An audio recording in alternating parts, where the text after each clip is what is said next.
ಪ್ರತಿ ತಿಂಗಳು ಪಿಂಚಣಿ ಹಣವನ್ನು ಪಡೀತಕ್ಕಂಥವರಿಗೆ ಇದೀಗ ಒಂದು ಮಹತ್ವದ ಮಾಹಿತಿ ಆದರೆ ಬಂದಿದೆ. ಸೊ ಬನ್ನಿ ಅದರ ಬಗ್ಗೆ ಕಂಪ್ಲೀಟ್ ಆಗಿ ಇನ್ಫಾರ್ಮೇಷನನ್ನು ಈ ವಿಡಿಯೋದಲ್ಲಿ ನಾವು ತಿಳ್ಕೊತಾ ಹೋಗೋಣ.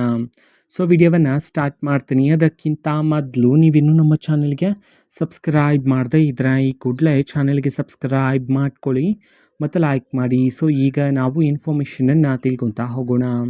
ಸೊ ನೋಡಿ, ಇವತ್ತು ಅಂತಂದರೆ ದಿನಾಂಕ 13/3/2026. ಇವತ್ತು ಪಿಂಚಣಿದಾರರಿಗೆ ಮಾರ್ಚ್ ತಿಂಗಳ ಪಿಂಚಣಿ ಹಣವನ್ನು ಬಿಡುಗಡೆ ಮಾಡಲಾಗ್ತಿದೆ ಅಂತ ಹೇಳಿ ಇದೀಗ ಮಾಹಿತಿಯನ್ನಾದರೂ ತಿಳಿಸಿರ್ತಕ್ಕಂಥದ್ದು.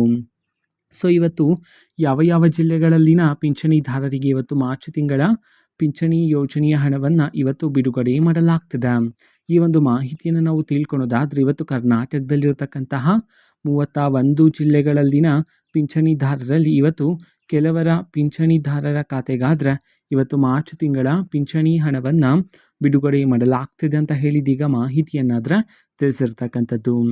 ಓಕೆನಾ. ಸೊ ಇದು ಇವತ್ತಿನ ಒಂದು ವಿಡಿಯೋ. ಸೊ ಇದೇ ರೀತಿ ಇನ್ನು ಹಲವಾರು ಯೋಜನೆಗಳಿಗೆ ಸಂಬಂಧಪಟ್ಟಂಥ ಇಂಪಾರ್ಟೆಂಟ್ ಅಪ್ಡೇಟ್ಗಳು ನಿಮಗೆ ಈ ಒಂದು ಚಾನಲಲ್ಲಿ ಇಮಿಡಿಯೇಟ್ಲಿ ಸಿಗ್ತಿರುತ್ತೆ. ಅದಕ್ಕೋಸ್ಕರ ನೀವಿನ್ನೂ ನಮ್ಮ ಚಾನಲ್ಗೆ ಸಬ್ಸ್ಕ್ರೈಬ್ ಮಾಡದೇ ಇದ್ರೆ ಈ ಕೂಡಲೇ ಚಾನಲ್ಗೆ ಸಬ್ಸ್ಕ್ರೈಬ್ ಮಾಡ್ಕೊಳ್ಳಿ. ಸಬ್ಸ್ಕ್ರೈಬ್ ಮಾಡೋದ್ರ ಮುಖಾಂತರ ನಾನು ಯಾವುದೇ ವಿಡಿಯೋ ಹಾಕಿದ ತಕ್ಷಣ ನಿಮಗೆ ನೋಟಿಫಿಕೇಷನ್ ಸಿಗುತ್ತೆ. ಅದರ ಮುಖಾಂತರ ನೀವು ಬೇಗನೆ ವಿಡಿಯೋವನ್ನು ನೋಡ್ಬೋದಾಗಿರುತ್ತೆ ಮತ್ತು ಆ ವಿಡಿಯೋದಲ್ಲಿರುವ ಇನ್ಫಾರ್ಮೇಷನನ್ನು ನೀವೀಗ ತಿಳ್ಕೊಬೋದಾಗಿರುತ್ತೆ. ಮತ್ತು ಈಗ ನಾವು ಫೇಸ್ಬುಕ್ಕಲ್ಲೂ ಸಹ ಈಗ ವಿಡಿಯೋಸ್ಗಳನ್ನು ಅಪ್ಲೋಡ್ ಮಾಡ್ತಿದ್ದೀವಿ. ಫೇಸ್ಬುಕ್ ಚಾನಲ್ ಲಿಂಕನ್ನು ಡಿಸ್ಕ್ರಿಪ್ಷನ್ ಬಾಕ್ಸಲ್ಲಿ ಕೊಟ್ಟಿರ್ತೀನಿ, ಕ್ಲಿಕ್ ಮಾಡಿಬಿಟ್ಟು ಫಾಲೋ ಮಾಡಿ. ಓಕೆನಾ. So thank you, bye.